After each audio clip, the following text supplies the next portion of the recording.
Hello everybody, how's it going? This is Chase Dynamite here to bring you another review.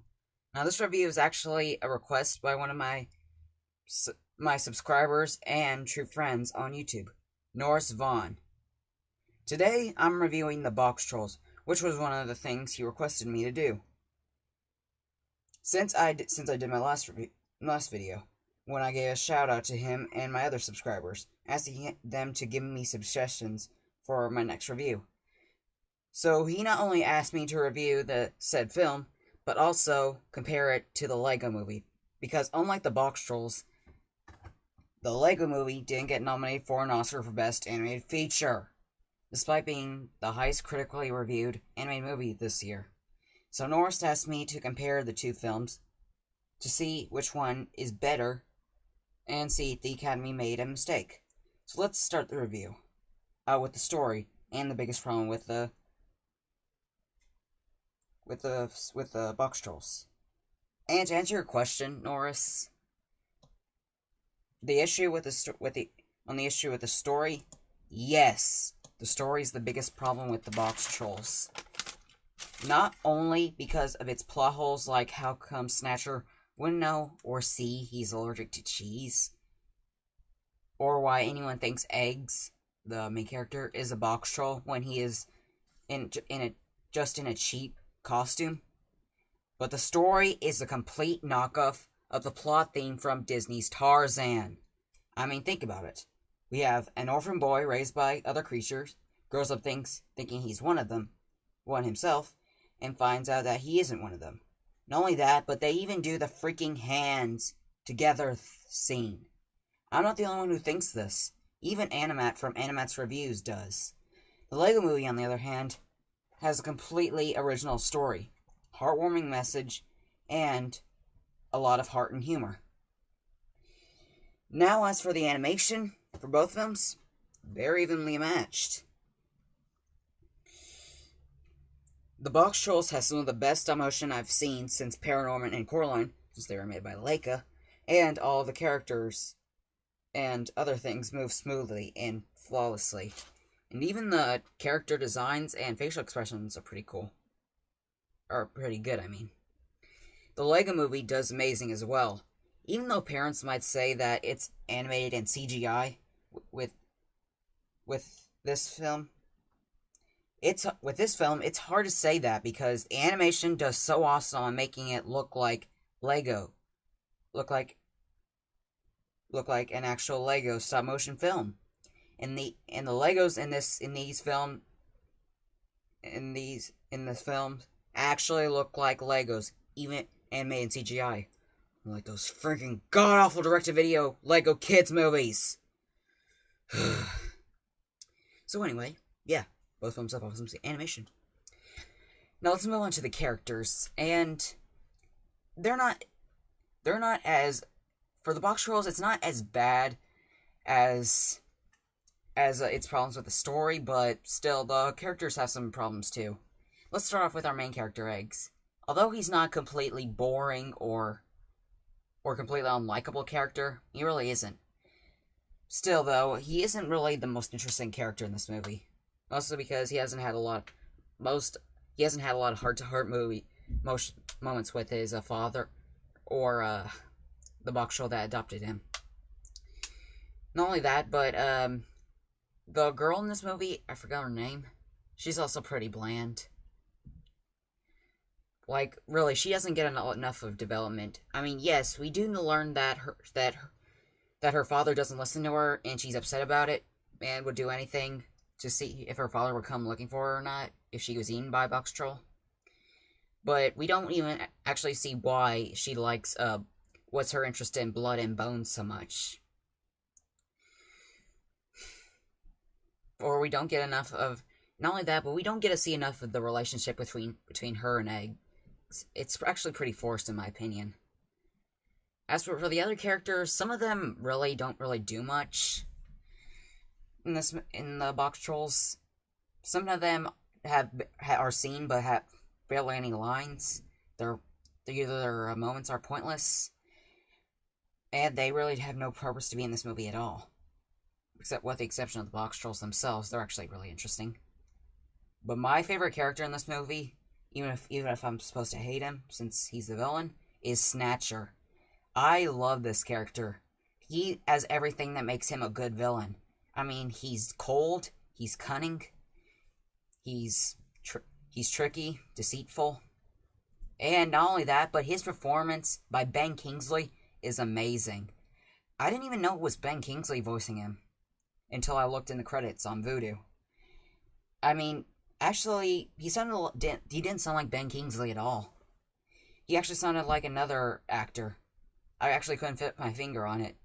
But today I found out that he sounded more like Robbie Coltrane than Ben Kingsley. Ben Kingsley does a lot with his performances. He can either make his voice high-pitched, or he can make his voice low-pitched like the Mandarin in Iron Man 3. Well, he wasn't really the Mandarin, but for his fake performance, he was actually pretty good. He even admits he was a pretty good actor in Iron Man 3. In fact, this movie has done enough to convince me that Ben Kingsley might be one of my favorite actors. I don't really watch a lot of his movies that he's been in. I mean, the only ones I've watched besides this movie are Prince of Persia, Iron Man 3, and a few others. I can't remember. But I think I'm going to watch a lot more of his movies this year. I think I might even watch Gandhi. Yes, I haven't seen it yet. There are a lot of movies I haven't seen yet. But I'm really getting there. So, and even his side characters are actually pretty charming. Not really, but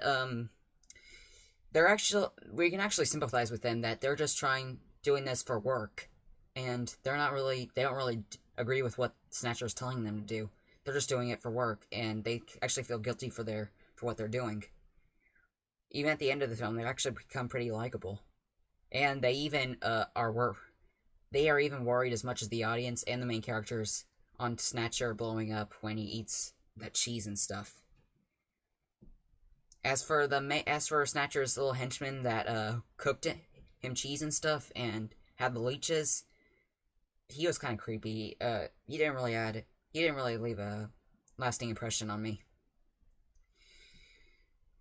But the character I didn't like in this movie was definitely the king. I know he's just like a father who really isn't good at listening to children and stuff, and he's more caught up on his daily business and having parties more than anything, but he's just so unlikable here. It's hard for us to sympathize with him. He's just like a bumbling, confused king, and that really doesn't... And he makes himself look like a fool for a white hat or king, whatever.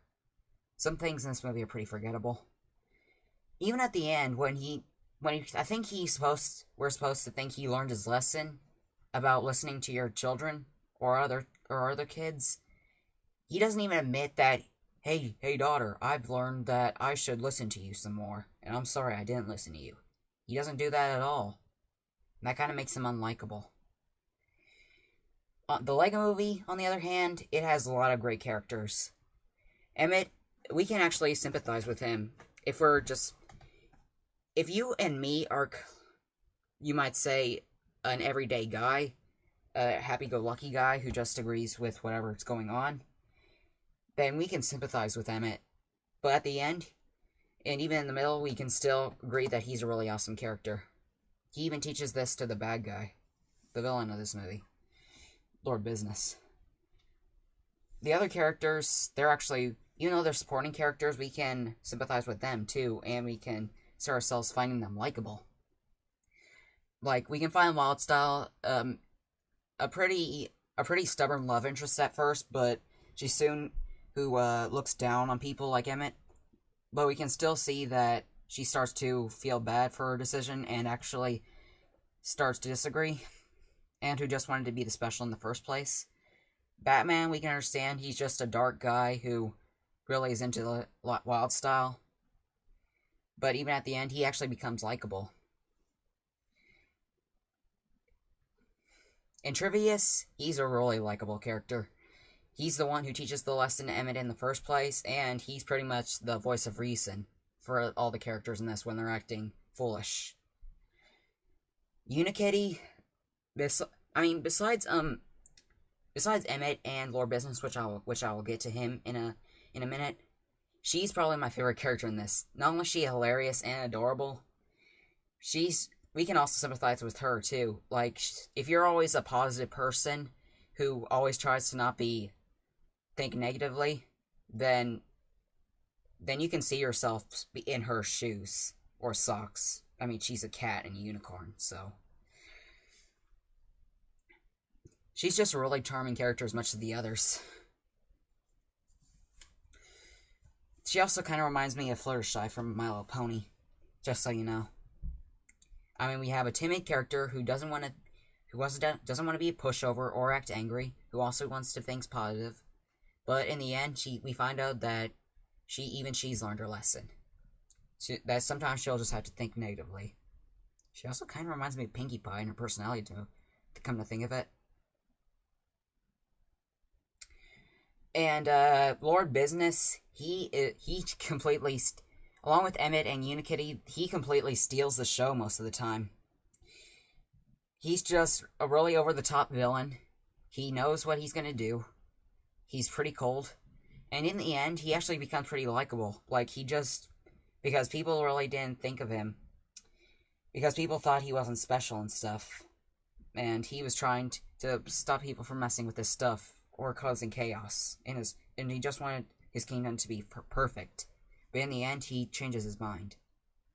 Bad Cop, he's also a really funny character. He also takes on the cliche of good guy and bad guy mix. But you can see ourselves in his shoes, too.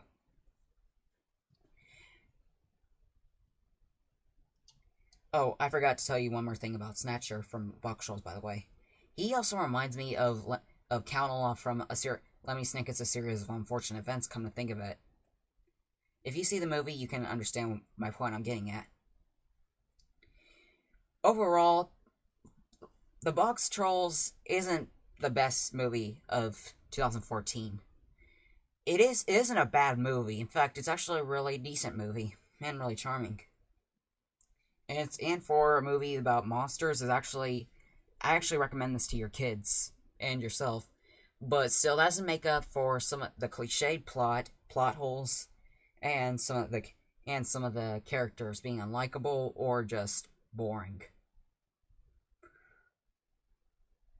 So, compared to other like his films, Coraline and Paranorman, this is probably their weakest film so far. But still, that doesn't stop it from being a decent movie with its animation and some of the characters that you'll like. The Lego Movie, on the other hand, it has a great message, a lot of heart and humor, great characters, and amazing animation. Especially for a film about Legos. And most of the Lego movies we've had so far, like I mentioned earlier, have horrible animation! I hate those movies. Sorry, guys. But if you've seen some of those direct-to-video Lego movies, then you know what I mean. You call those Lego movies? No, those are just horrible CGI Legos. These ones, however, actually look like Legos. So, I'll go ahead and give the Boxtrolls, I'll give it a 6.5 out of 10. Decent, but not good enough to get an Academy Award nomination for Best Animated Feature. The Lego Movie, on the other hand, I give a 10 out of 10. The Academy sure did make a mistake. I don't mind if they actually nominated the Boxtrolls, but still, if they had just to choose between those three films, only had 3 American films that everyone knew about,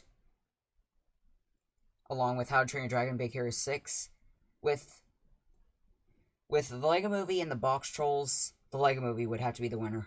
So yeah, Norris Vaughn, to answer your question, the Academy did make a mistake this year. For all those who disagree with me, that's fine. Really, that's fine.